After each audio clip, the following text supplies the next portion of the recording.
Atlanta Falcons बनाम Miami Dolphins, NFL betting pick prediction 11 अगस्त 2023। Falcons Dolphins के खिलाफ एटलांटा के लिए प्लेऑफ की भूख 5 सीजन रही है। डेजमंड रिडर अपने दूसरे वर्ष के लिए केंद्र में वापस आते हैं। फाल्कन्स की मजबूती दौड़ने में थी क्योंकि उन्होंने 33 प्रयासों की औसत की थी, जो लीग में पहले स्थान पर थी, 4.9 यार्ड प्रति प्रयास, जो एनएफएल में चौथे स्थान पर थी। टीम पासिंग प्रयासों में 31वीं थी। फाल्कन्स की परिपक्वता ये थी कि वे तीसरे डाउन पर मैदान से बाहर नहीं निकल पा रहे थे, जहां उन्होंने 31वीं स्थान पर था। उन्होंने 7 यार्ड प्रति पास प्रयास भी अनुमति दी। टेलर हाइनिके और लोगन वुडसाइड रिडर की समर्थन करेंगे। डॉल्फिन्स के मुख्य प्रशिक्षक माइक मैकडैनियल दूसरे वर्ष में हैं। टीम ने अपने अंतिम 6 नियमित मौसम के मैचों में 5 हार करने के बावजूद प्लेऑफ बनाया। उनके पासिंग गेम ने प्रति प्रयास 8.1 पॉइंट उत्पन्न किया था, जो लीग में सर्वश्रेष्ठ था। पास डिफेंस में सुधार की आवश्यकता है और टीम ने टर्नओवर्स में 30वीं स्थान पर था। माइक व्हाइट और स्कॉयलर थॉम्पसन टुआ की समर्थन करेंगे। टीमें बुधवार को एक संयुक्त प्रैक्टिस में प्रतिष्ठित थीं। फाल्कन्स अपने टीम के स्टार्टर्स को खेलेंगे। टुआ के चोट के इतिहास के साथ संभावना है कि वह खेलेंगे। थॉम्पसन ने पिछले साल में क्रियाशीलता दिखाई और डॉल्फिन्स के प्लेऑफ मैच में भी खेला। मायामी जोड़ 2.5 खेले। डेनवर ब्रोंकोस बनाम Arizona Cardinals, NFL betting pick prediction 11 अगस्त 2023। ब्रोंकोस कार्डिनल्स के खिलाफ हेड कोच शॉन पेटन अपने पहले सीजन में है। ब्रोंकोस के साथ सैंट्स के साथ लंबी संघानी के बाद प्लेऑफ में पहुंचने के बाद 7 सीजन हो गए हैं। डेनवर पॉइंट पर 32वें और अंतिम स्थान पर था और तीसरे डाउन कन्वर्शन में था। रसेल विल्सन ने दुखद मौसम का सीजन बिताया। ब्रोंकोस डिफेंस ने प्रति मैच 21.1 पॉइंट्स की अनुमति दी और तीसरे डाउन में दूसरा सबसे अच्छा रिटर्न दिया, जिसमें 34.1% की रोक दर थी। विल्सन के पीछे क्वार्टरबैक जरेड स्टिडम और बेन डिनूची हैं। जोनाथन गैनन कार्डिनल्स के साथ हेड कोच के रूप में अपने पहले सीजन में प्रवेश करते हैं। वह पूर्व ईगल्स के डिफेंसिव कोऑर्डिनेटर थे। दोनों किनारों पर सुधार करने की बहुत कुछ है। टीम ने प्रति मैच 26.4 पॉइंट्स की अनुमति दी और तीसरे डाउन की रोक दर 42.9%, जिसमें लीग में 28वीं स्थान था। कायलर मरे अपने ACL के बाद में अपने ACL की आखिरी सीजन में अपनी ACL की कट गई और उन्हें कुछ मैच छोड़ सकते हैं। उनके backups Colt McCoy, Clayton tune और डेविड ब्लो हैं। ब्रोंकोस खिलाड़ियों को खिलाने की उम्मीद है, परंतु 18 स्नैप्स की अधिकतम सीमा होने के कारण वे कुछ सीरीज में खेलेंगे। गैनन ने अपने स्टार्टर्स के बारे में खुद को बंद रखा है। ब्लोर के पास NFL प्रीसीजन अनुभव है। ट्यून ने कॉलेज में ह्यूस्टन कूगर्स के साथ कुछ गतिशीलता दिखाई थी। इस टीम को कवर करने वाले कुछ लोगों का मानना है कि उन्हें इस सीजन में स्टार्टर के रूप में मौका मिल सकता है। एरिजोना जोड़ 5.5 खेले। ग्रीन बे पैकर्स बनाम Cincinnati Bengals, NFL betting pick prediction 11 अगस्त 2023। पैकर्स बेंगल्स के खिलाफ आरोन रॉजर्स के बाद की युग ग्रीन बे में शुरू हो रही है और अब जॉर्डन लव ही हैं। हेड कोच मैट लाफ्लर 2022 में बाहर होने के बाद अपनी टीम को प्लेऑफ में लौटाने की कोशिश करेंगे।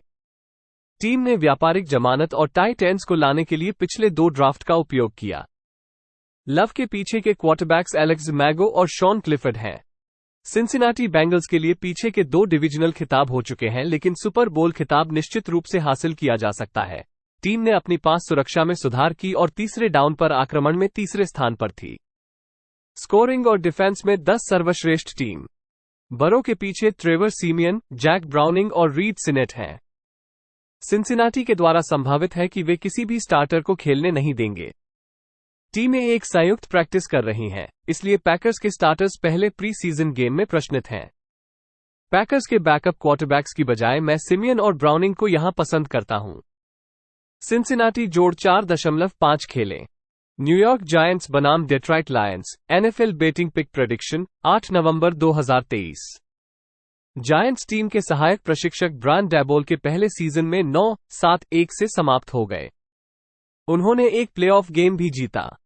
टीम गेंदबाजी में और खिलाड़ियों की स्थिति के आधार पर या लीग की औसत स्थिति के पास पड़ी थी। उनके पास मजबूत दौड़ने की हमला जोक है, जो 148 यार्ड और 4.8 यार्ड प्रति दौड़ की औसत है। लीग के तीसरे भाग में 3 आवा और पास प्रयास प्रति यार्ड में गिरवी के तीसरे भाग में।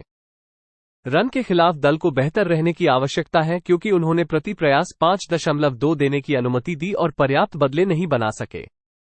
क्वार्टरबैक डैनियल जोन्स के पीछे तैरते हैं टायरोड टेलर और Tommy DeVito. Dan Campbell Lions के मुख्य प्रशिक्षक के रूप में तीसरी साल में है। उन्होंने अपने अंतिम 10 मैचों में 8 जीतकर डेट्रॉइट का दर्जा सुधारने में मदद की। एक अच्छी गेंदबाजी टीम जो 26.6 पॉइंट प्रति खेल खेलती है लेकिन दुर्बल रूप से प्रति खेल 25.1 पॉइंट अनुमति देती है और तीसरे डाउन पर फील्ड से निकलने में 30वीं स्थान पर है। आखिरी रूप से डिफेंस में एनएफएल में वापस देने की 6.2 यार्ड प्रति दौड़ की अनुमति देकर जेरेड गॉफ वापस स्टार्टर के रूप में लौटे हैं और पिछले सीजन में अच्छा संरक्षण का आनंद लिया। गॉफ के पीछे नैट सुटफेल्ड, एड्रियन मार्टिनेज और हैंडन हुकर हैं। लायंस की संभावना है कि वे कई स्टार्टर्स को बैठाएंगे। न्यूयॉर्क के लिए भी स्टार्टर्स की बैठाया जाना की संभावना है। सुटफेल्ड के पास स्टार्टिंग अनुभव है। मैच के आखिरी में गतिशील क्वार्टरबैक मार्टिनेज और हुकर को तीसरे और चौथे स्ट्रिंग डिफेंस के खिलाफ सफलता मिल सकती है। डिट्रॉइट जोड़ 3 खेले। पिट्सबर्ग स्टीलर्स बनाम Tampa Bay Buccaneers, NFL betting pick prediction 11 अगस्त 2023। स्टीलर्स बुकेनियर्स के खिलाफ माइक टॉमलिन 16 साल तक स्टीलर्स के साथ हैं। केनी पिकेट को एक पासिंग हमले में सुधार की आवश्यकता होगी, जो प्रति प्रयास 6.4 पॉइंट पर समाप्त हो गया था और वह एनएफएल में 28वें स्थान पर था। उन्होंने 2022 में 29 दौड़ों के साथ बहुत दौड़ी थी और वे लीग में 10वें स्थान पर थे। स्टीलर्स ने प्रति मैच सिर्फ 20.4 पॉइंट्स की अनुमति दी। पास डिफेंस में सुधार की आवश्यकता है, जिसमें प्रति प्रयास 7 यार्ड अनुमति दी जाती है। मिच ट्रूबिकी, मेसन रूडोल्फ और टैनर मोगन पिकेट का समर्थन करते हैं। टीम के मुख्य प्रशिक्षक के रूप में टॉड बोल्स दूसरे साल हैं। टॉम ब्रैडी बाहर जाते हैं और बुकेनियर्स ने बेकर मेयरफील्ड के साथ 1 साल के अनुबंध पर साइन किया।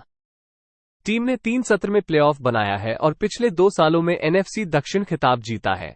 उन्होंने पिछले साल प्रति खेल 44.2 पॉइंट पर पासिंग प्रयासों में नेतृत्व किया था। डिफेंस में टीम तीसरे डाउन पर 6ठे स्थान पर थी और उन्होंने प्रति प्रयास 6.1 पॉइंट पर प्रतिवादियों की सीमा की थी।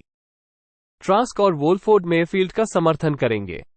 स्टीलर्स का अपेक्षित है कि पिकेट और कई स्टार्टर्स को शुरू करेंगे। टैंपा बे में ट्रास्क और मेयरफील्ड के बीच एक क्वार्टरबैक युद्ध है। वोल्फोर्ड के पास एक रैम्स के बैकअप के रूप में स्टार्टिंग और बैकअप अनुभव है।